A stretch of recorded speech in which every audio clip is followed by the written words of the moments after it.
without minimizing the biblical and spiritual dimension of communion, what I want to insist upon the pastoral aspect of the communion, which consists of three important elements. Communion is not conformity, but the celebration of diversity. In the Indian context, we celebrate diversity. There are so many challenges, problems of various types, coming from various sectors and platforms. What unites us is to celebrate that diversity in the right perspective.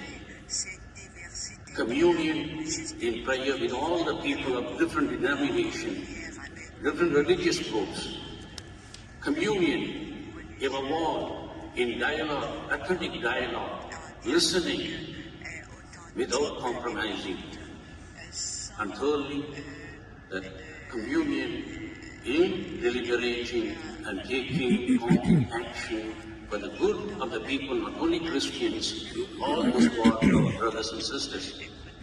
The second element, communion is not a compromise, but it is a consensus. The concrete path to communion is consensus. What I mean here is not the search for majority, as in the case of parliamentary democracies. What guides the church is not the voice of the majority, but the voice of the Holy Spirit. And our primary duty as disciples is to actively listen to the voice of the Holy Spirit, who blows where it chooses.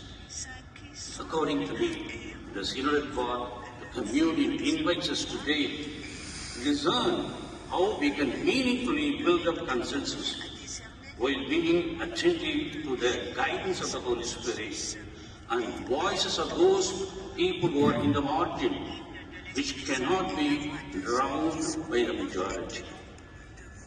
Consensus obliges us to transcend our exclusive identity and self-interest to think about greater good of the church. Thirdly, the communion is not a utopian concept, but a realistic path of conversion. What's needed in the church and for the people of God is the real conversion. St. Augustine speaks of the church as ecclesia mixta, a communion of saints and sinners, an ecclesia sempre purificanda, always in need of ongoing conversion during a pilgrimage on earth.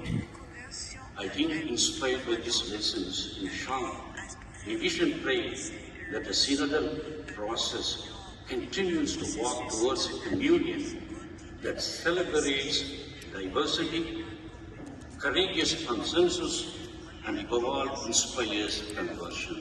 Thank you. Thank you. Now we will hear from His Excellency Bishop